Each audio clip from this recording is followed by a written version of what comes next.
신석기인의 흔적을 우리가 우연히 인류가 이제 이걸 찾아내는 기록이 있습니다. 1991년에 독일 관광객 부부가 알프스의 그 피나일봉이라는 데를 등반을 하다가 우연히 얼음 속에 상체가 드러나 있는 미이라를 발견했습니다.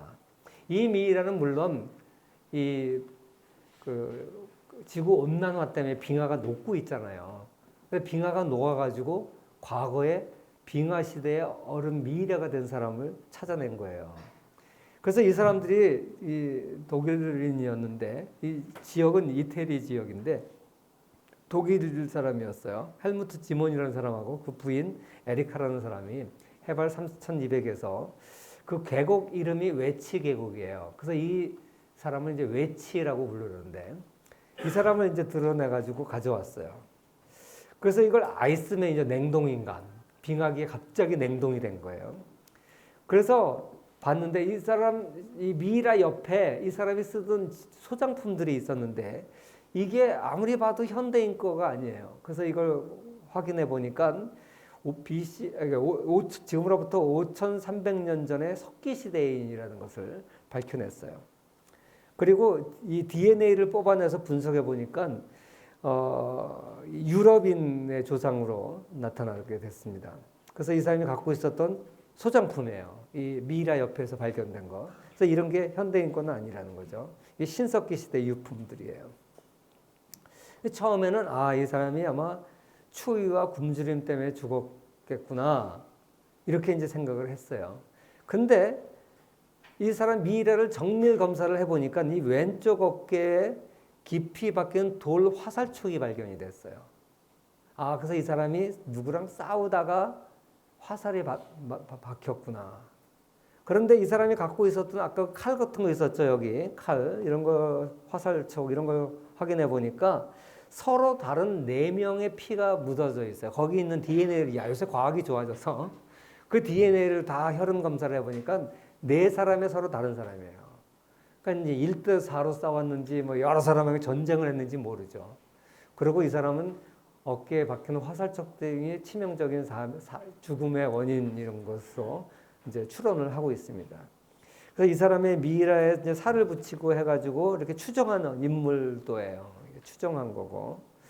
그리고 내장에서 빵, 채소, 사슴고기가 발견됐어요. 그러니까 이게 아직 완전 소화가 되기 전에 죽은 거예요. 그리고 얼음에 덮여서 이게 보존이 된 거예요. 5,300년 동안. 그래가지고 이게 복원이 됐는데 심지어서는 성대까지 복원을 해서 이 사람의 목소리도 지금 복원이 가능하대요. 과학기술이 좀 발전을 해가지고 이런 것도 나왔어요. 그래서 이 굉장히 선사시대의 인류를 연구하는 굉장히 중요한 자료이기 때문에 이 이후에 많은 고고인류학 책에는 이 사람에 대한 기록이 연구가 등장을 합니다. 지금 현재 박물관에 보관돼 있다 그러고요.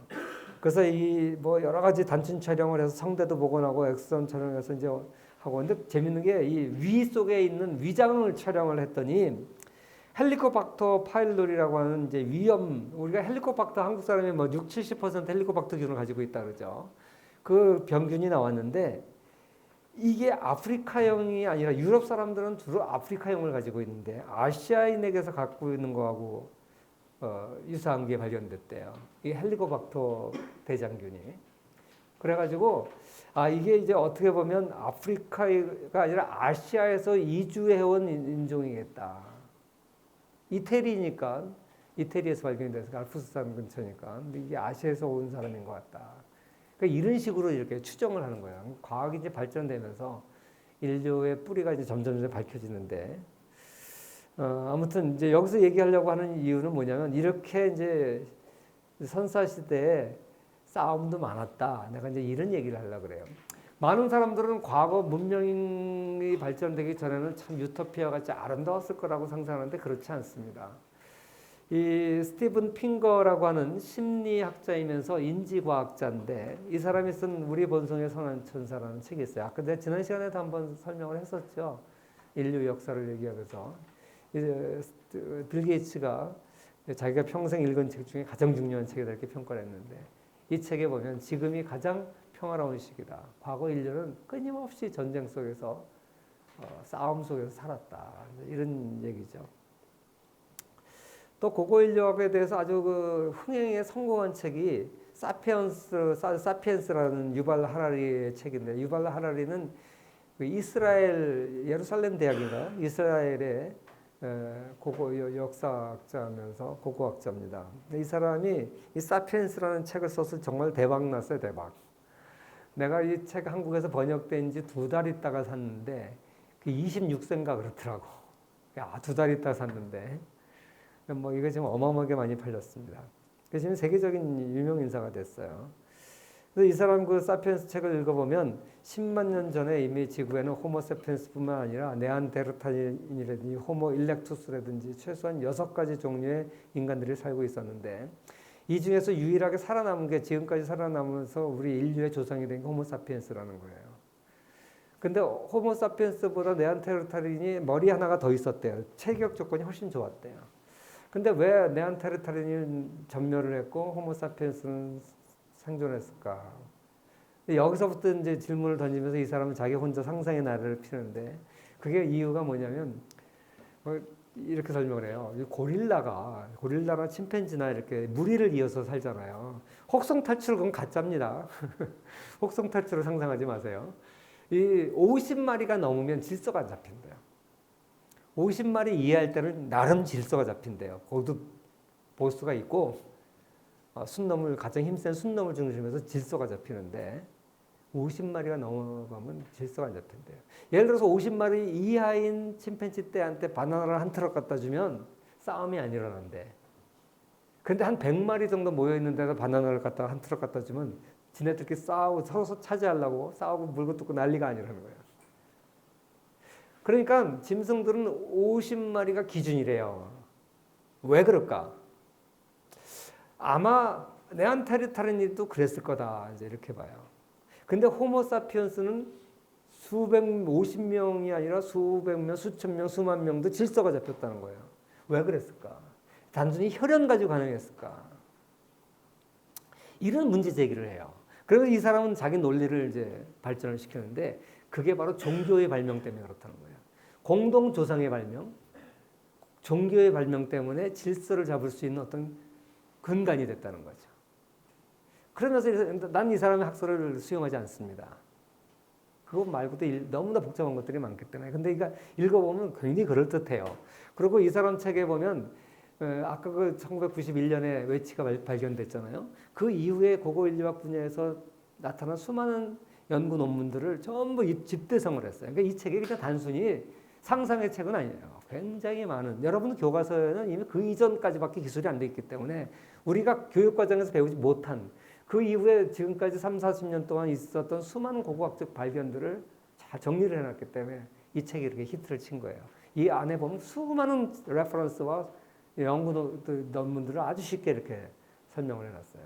그래서 싹 잘 꿰어 맞춰놨어. 그래서 이거 보면 혹해요. 나도 보면서 되게 재밌게 봤는데, 아무튼 뭐 그런 책이 있습니다. 이 사람은 농업혁명 그런 건 최대의 사기다, 안 믿는다, 자기는 이렇게 얘기해요. 제가 이 사람의 학설을 인정해서 여러분들한테 소개하는 건 아니에요.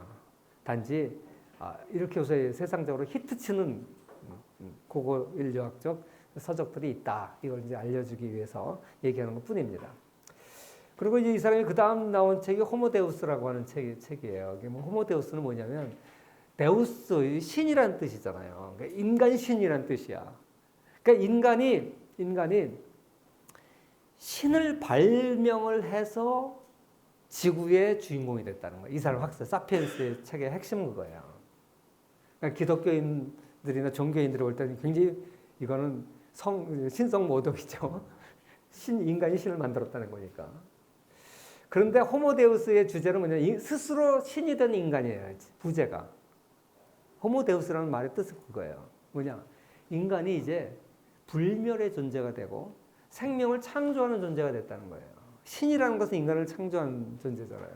우리 영화, 공상과학 영화를 보면 신을 유전자 조작 뭐 이렇게 해서 인간을 막 만들어내잖아요. 그죠? 유전자 공학 기술의 발전 때문에 이제 인간이 인간을 창조하는 시대가 됐다. 그래서 인간은 망한다. 그래서 이제 호모 사피엔스는 끝났다는 거지. 호모 사피엔스는 인간을 바꾸면 안 되잖아. 근데 이제 인간을 만들어니까 그건 새로운 종자잖아. 유전자 조작으로 더 강력한 능력을 가진 새로운 종류의 인종을 만들어내는 거니까 이제 호모사피엔스 시대는 끝났다. 앞으로. 그리고 새로운 인간이 만드는 새로운 사이보그가 이제 존재하게 된다. 그래서 호모사피엔스는 인간이 신을 만들어냄으로써 시작돼서 인간 스스로 신이 됨으로써 끝났다. 라고 하는 것이 이 두 책의 핵심적인 내용이에요. 근데 이 인간이 이제 영원 불멸의 존재가 될 거라는 것은 이 사람만 얘기한 건 아니고 레이 커즈와일이라고 이 사람이 특이점이 없다는 책을 썼는데 이 사람이 이미 오래전에 얘기를 했어요. 2045년 정도 되면 인간은 불멸의 시대에 들어간다. 무슨 공상과학 얘기냐 이렇게 여러분 생각할지 모르지만 이 사람이 쓴 책 제목이 The Singularity라는 책이에요. 한국 책으로는 특이점이 온다 이렇게 번역을 했는데 저 특이점이 뭐냐면 인간은 점점 부품 갈아 끼고 사이보그처럼 돼가. 로봇은 이제 점점 인간처럼 발전해. AI 이번에 바둑 AI 같은 게 발전하면서 이제 이 로봇은 점점 사람처럼 돼가. 그래서 아직은 멀리 떨어져 있지만 이게 어느 과학이 계속 발달하면 어느 시점에 만나겠죠, 그죠? 그게 바로 사이보그 시대고 아까 유발 하라리가 얘기한 호모사피엔스의 종말이고 그 시점을 이 사람은 2045년이라고 그랬어요. 근데 이런 얘기들을 뭐 그냥 공상과학 얘기다 무슨 영화 얘기냐 이렇게 생각할지 모르는데 타임즈에 보도된 거고요. 나사 미국의 미우주항공국 나사하고 구글하고 같이 만들어서 우리나라 카이스트 같이 어떤 첨단 과학기술 대학원을 만들었는데 그 대학원 이름이 바로 싱귤레리티 유니버시티예요. 그리고 초대 총장으로 이 사람을 초대했어요. 이게 어디 있냐면 산호세 그 실리콘밸리 하고 캘리포니아 그 샌프란시스코 가다 보면 그 옆에 나사가 있거든요. 나사의 그 안에 있어요, 이 학교가. 그래서 내가 여기 한번 가보려고 했는데 미국 시민권자 아니면 못 들어가. 그래서 내가 못 갔어요. 이 안에 이 대학이 있습니다. 이 사람 모습이고 이 대학 정문이에요. 안 믿을까 봐 내가 홈페이지까지 퍼왔어. 홈페이지에 보면 다 이런 거 나와요. 자, 여기까지는 뭐 여담반 진담반이었고 원시 시대가 이제 그렇다. 그런데 그 원시 시대의 사회 질서는 어떻게 유지가 됐을까? 그예요. 그 얘기를 잠깐 하면 하이에크는 인간 사회의 질서를 세 가지로 구분을 했어요. 우리가 제도, 질서 이런 얘기를 굉장히 많이 할 겁니다. 여러분들이 주류경제학을 배우면서 많이 들었던 단어는 균형, 한계 이런 거 많이 들었죠. 제도 경제학을 이제 공부를 해보면 질서, 제도 이런 얘기를 굉장히 많이 해요. 지난번에 아담 스미스의 가장 큰 관심은 어떻게 인류 사회가 질서를 유지하는 데 대해서 시작해서 도덕감정론이 나오고 국부론이 나왔다 그랬죠. 그래서 이 질서라는 단어는 굉장히 중요한 단어입니다. 하이에크는 이 인간 질서를 인간의 이성을 어떻게 사용하느냐에 따라서 세 가지로 구분을 했어요. 첫 번째는 natural order, 자연적 질서고, 두 번째는 spontaneous order고, 세 번째는 planned order예요. 아마 자연 질서는 여러분 이해 갈 거예요. 그냥 약육 강식의 정글에서의 질서, 내추럴 하잖아요. 내추럴 질서예요. 그냥 내버려 두면 다 이렇게 되는 거예요. 힘센 놈이 힘 약한 놈을 잡아먹고 폭력으로 지배하는 그런 질서. 뭐 질서가 없다라고 볼 수도 있겠지만 일종의 질서죠. 그 다음에 플랜드 오더, 이것도 알겠죠. 인위적으로 인간들이 지성을 이용해서 만들어낸 사회 질서. 이걸 우리가 인위적 질서라 그래요. 그런데 그 사이에 자생적 질서라는 개념이 있어요. 요건 참 이해가 안 갈 거예요. 그래서 요거 하나하나를 조금 더 설명을 하겠습니다. 뭐 자연적 질서는 아까도 얘기했지만 본능적인 질서고, 뭐 보통 떼를 몰려다니는 짐승들이 갖고 있는 그런 질서예요. 그 다음에 바로 원시 사회의 질서는 이런 자연적 질서였을 거예요. 그죠? 이 자연적 질서의 특징은 뭐냐면 얼굴을 아는 자기 혈연들끼리는 친한 거예요. 그런데 잘 모르는 사람들한테는 적대심이 있어요. 왜? 제 놈들이 어떤 놈들인지 모르니까. 그죠? 그래서 이건 자연적, 강아지들 끌고 나가보세요. 잘 모르는 강아지 만나면 서로 짖죠. 이게 자연적인 거예요. 우리가 남이가, 우리끼리는 특별한 유대관계를 갖고 우리가 아닌 사람들한테는 적대감을 갖는 질서. 그래서 이건 폐쇄적인 원시사회의 도덕감정이 바로 이런 것이고 현대인에게도 어느 정도 남아있어요. 완전히 없어진 건 아니에요. 이런 게 있죠. 이러한 시대에는 개인적 자유란 존재하지 않습니다. 왜? 사적 영역이 없으니까. 그죠? 그리고 뭐 요새도 근데 이런 게 있어요. 종친회 강조하고 동창회 강조하는 문화. 이게 원시시대의 유물이에요. 왜 사람들이 종친회를 강조하고 동창회 강조해? 친해서 그런 것도 있겠지만 서로 얼굴도 모르는 동창들을 왜 이렇게 챙겨? 사회생활하면서 서로 이득을 좀 보려고 그러나? 그런 것도 있겠죠. 아무튼 이런 유대감. 이거는요. 원시시대에 계승된, 본능적으로 계승된 것이라고 우리가 볼 수가 있어요. 그래서 오늘날에도 뭐 연대라는 말, 참여라는 말 많이 쓰죠. 평등은 뭐 말할 것도 없고. 그리고 우리가 남이가 이런 의식들. 이게 어떻게 보면 원시시대에 있었던 그런 감정이라고 볼 수도 있어요. 국산품 애용. 이건 우리가 60년대, 70년대 우리나라 산업을 발전시키기 위해서 정부가 써먹은 캐치프레이즈예요. 국산품 애용. 외국 영화 보면 안 돼. 헐리우드 나쁜 놈들 거야. 그건. 우리 국산 영화 봐야 돼. 뭐 이런 거. 쌀을 먹어도 신토부리 우리나라 거 먹어야 돼. 북한 사람들은 6.25 전쟁은 비록 했지만 우리는 한민족이니까 우리는 어떻게 살아도 통일을 해야 돼. 그리고 북한의 인권 문제, 북한의 무슨 3대 세습 이런 건 예의상 얘기하면 안 돼. 왜? 우리가 남이가, 우리 다 같은 배달 민족인데. 이런 감정들. 이런 건 다 원시시대에 사실 충만했던 그런 생각들이에요. 그래서 근데 과연 오늘날 우리가 추구해야 될 게 이런 원시적 질서일까? 우리가 3.1운동 얼마 전에 100주년이었어요.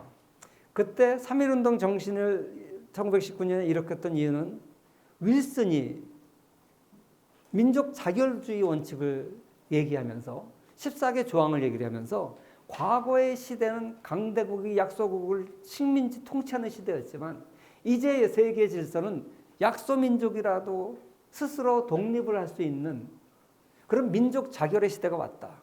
권위의 시대는 가고 계몽의 시대가 왔다.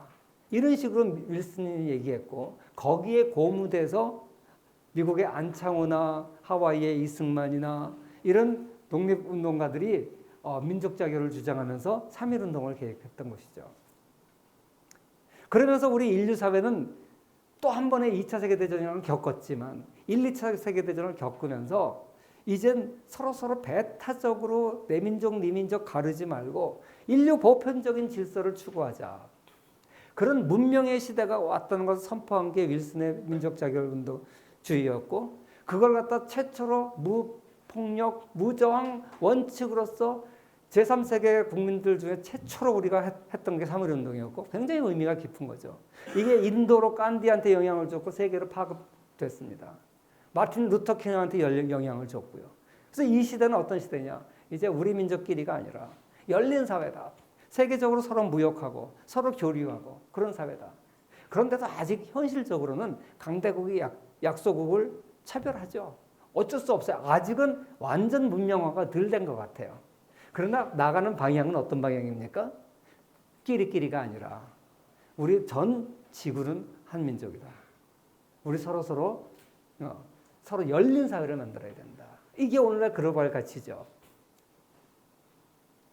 그런 면에서 현대 사회는 자연적 질서는 적합하지 않습니다. 두 번째, 계획된 질서, 인위적 질서는 뭐냐? 이건 또 반대예요. 극단적인 반대야. 자연적 질서는 약육강식의 질서고 나쁜 질서니까 완전히 유토피아 같은 질서를 인간의 이성의 힘으로 만들어낼 수 있다라고 생각하는 거예요. 바로 공산주의가 추구했던 것이 인위적 질서입니다. 시장도 무시하고 중앙계획당국이 생산량을 결정을 하고 생산 품목도 경정하고 전체주의로 중앙에서 모든 것을 플랜하는 계획경제. 이게 바로 인위적 질서의 대표적인 것이죠. 물론 소련의 극단적인 계획 경제까지는 아니라도 사회 정의를 강조하면서 굉장히 전체주의적인 것을 국가가 모든 개인을 책임져야 된다라고 하는 인식 이런 것도 어느 정도는 인위적 질서가 들어간 거예요. 그래서 하이에크 같은 사람은 이걸 뭐라고 얘기하냐면 본능의 폭동과 지성의 폭동이 결합된 결과다. 말이 좀 어렵죠. 본능의 폭동이라는 건 뭐냐면 아까 얘기했던 자연적 질서예요. 인간이 본능적으로 자기 가족 챙기고 내 것 챙기고 내 편, 우리 편 갈라요. 그게 인간의 본능이에요. 근데 그게 지나친 걸 폭동이라고 이제 표현을 한 거예요. 근데 그거에 대한 반대로 지성의 폭동은 뭐냐? 그게 나쁜 거니까 전 나라가 인위적으로 전체적으로 사회를 통제할 수 있다고 하는 오만. 인간 지성을 너무 신뢰해서 사람들에게 엘리트에게 맡겨놓으면 인간 질서가 저절로 잡힌다고 하는 오만. 그걸 폭동이라고 표현을 한 거예요. 이게 결합이 돼서 과거 부족주의 윤리를 부활하면서 일어난 것이 바로 이런 사회주의, 복지주의, 복지국가 뭐 다 이런 같은 개념이다. 이걸 정부가 인위적으로 할 수가 없다. 이런 얘기입니다.